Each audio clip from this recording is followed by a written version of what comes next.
বিসমিল্লাহির রহমানির রহিম। আসসালামু আলাইকুম। জনতার রান্নাঘর থেকে সবাইকে জানাচ্ছি শুভেচ্ছা। আজকে আমি আপনাদের চিকেন শিক কাবাব বানিয়ে দেখাবো। প্রথমে আমি দিয়ে দিচ্ছি 1 কাপ পরিমাণে চিকেন কিমা,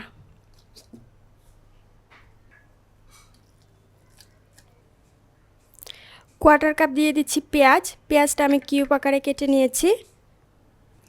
2 চা চামচ দিয়ে দিচ্ছি লেবুর রস, 1.5 চা চামচ পরিমাণে আদা রসুনের পেস্ট, 1 চা চামচ মরিচের গুঁড়ো, আধা চা চামচ হোয়াইট পেপার, স্বাদ মতো দিয়ে দিচ্ছি লবণ, 1 চা চামচ ধনিয়ার গুঁড়া, 1 চা চামচ শাহি গরম মশলার গুঁড়া, 5-6টা কাঁচামরিচ কুচি, একটা ডিম, 1 মুঠ পরিমাণে দিয়ে দিচ্ছি পুদিনা পাতা। আপনারা চাইলে এখানে ধনিয়া পাতা ইউজ করতে পারেন, কিন্তু কাবাবের সাথে পুদিনা পাতাটাই বেশি যায়। আর 1/3 কাপ পরিমাণে দিয়ে দিচ্ছি ব্রেডক্রাম্ব, 5 টেবিল চামচ দিয়ে দিচ্ছি রেগুলার সয়াবিন তেল। আপনারা চাইলে এখানে বাটার ঘি ইউজ করতে পারেন। সবগুলো উপকরণ আমি দিয়ে দিয়েছি। এখন আমি এটা ভালো করে ব্লেন্ড করে নিব। আমি খুব ভালোভাবে ব্লেন্ড করে নিয়েছি। এখন আমি এটা নামিয়ে নিচ্ছি।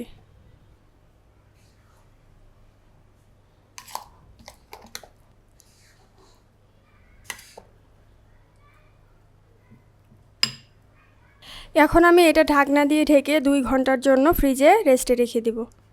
এখানে আমি একটা বোল নিয়ে নিয়েছি আর দিয়ে দিচ্ছি পানি। এই পানির মধ্যে আমি কাবাবের স্টিকগুলো 30 মিনিট ভিজিয়ে রাখব। 2 ঘন্টা পর আমি চলে আসলাম। এখানে হচ্ছে রেস্টে রাখা মাংসের কিমাটা কিছুটা নিয়ে নিচ্ছি হাতে, আর হাতে কিন্তু আমি ভালোভাবে তেল মাখিয়ে নিয়েছি। বেশি পরিমাণে নিতে যাবেন না। এই যে ওই হাতের সাহায্যে আমি একটু এরকম লম্বাটে করে নিচ্ছি।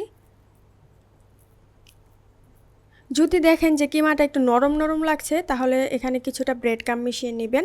আমার কাছে নরম মনে হয়েছিল, তাই আমি আধা কাপের মতো ব্রেডক্রাম্ব মিশিয়ে নিয়েছি। এই যে এরকম লম্বাটে একটু শেপের করে নিয়েছি। এখানে একটা স্টিক নিয়ে নিয়েছি, আর এটা কিন্তু আমি টিস্যু দিয়ে মুছে নিয়েছি। অবশ্যই টিস্যু বা কাপড় দিয়ে মুছে নেবেন। এই যে দেখেন,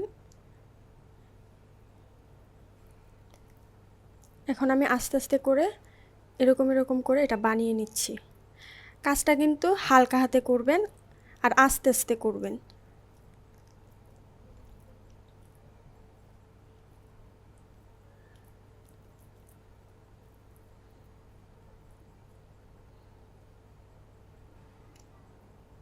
সাইডের মুখগুলো একটু বন্ধ করে দিচ্ছি।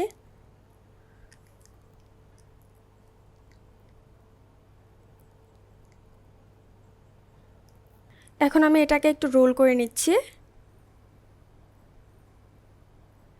এরকম করে আমি বাকিগুলো বানিয়ে নিচ্ছি।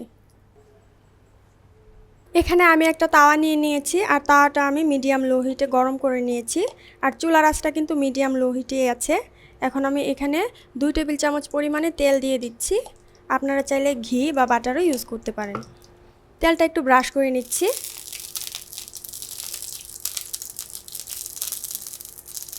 এখন আমি তার মধ্যে কাবাবগুলো দিয়ে দিচ্ছি।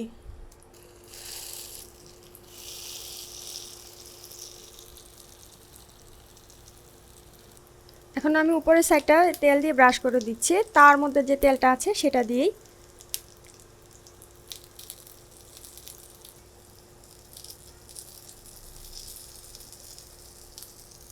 এখন আমি কাবাবগুলো একটু উল্টে দিচ্ছি।